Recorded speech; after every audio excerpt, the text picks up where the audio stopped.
Erlendur nearly jumped out of his skin.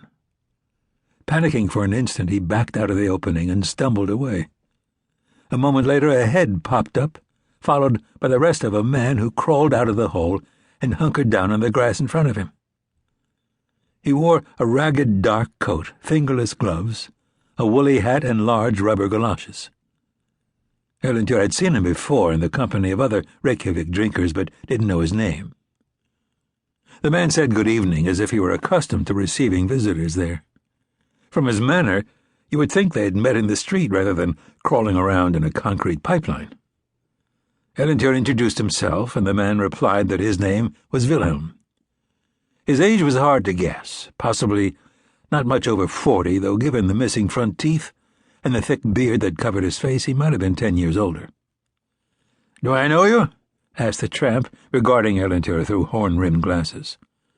The thick lenses rendered his eyes unnaturally large, giving him a slightly comical look.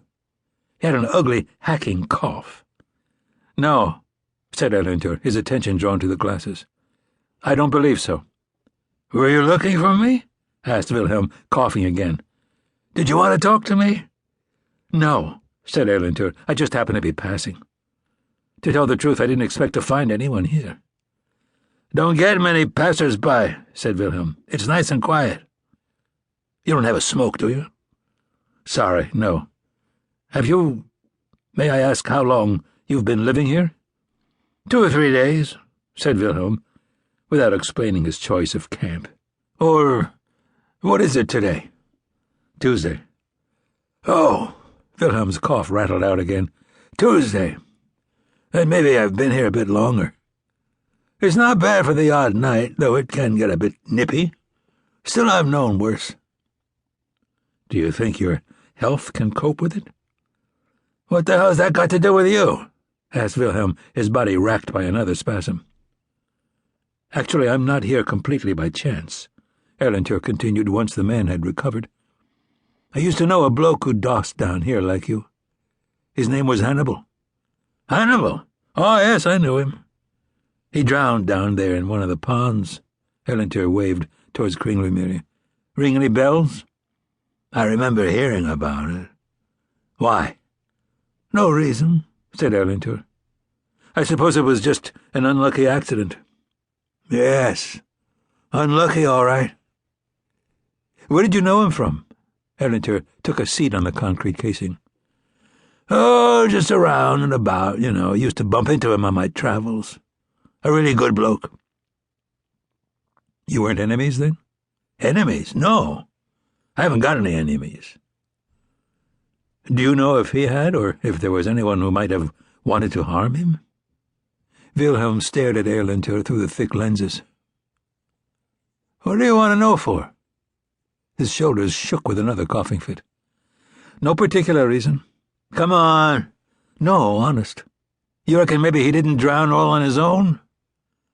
"What do you think?" "I haven't the foggiest." Wilhelm rose to his feet and flexed his back, then came and sat down next to Erlendur on the casing. "You couldn't spare a little change?" "What do you want it for?" "Tobacco, that's all." Erlendur took out 2 50-krona pieces. "That's all I have on me." "Thanks." Wilhelm was quick to palm them. "That'll do for 1 packet." "Did you know a bottle of vodka's getting on for 2,000 kroner these days? I reckon the lot who run this country have lost the plot, totally lost the plot." "The pools down there aren't very deep," Erlendur remarked, returning to his theme. Wilhelm coughed into his gloves. "Deep enough." "You'd have to be pretty determined to drown in one, though." "I couldn't say." "Or drunk," Erlendur persisted. "They found a fair amount of alcohol in his blood." "Oh, Hannibal could drink, all right, Christ." "Do you remember who he was hanging around with most before he died?" "Not with me, at any rate," Wilhelm replied. "Hardly knew him.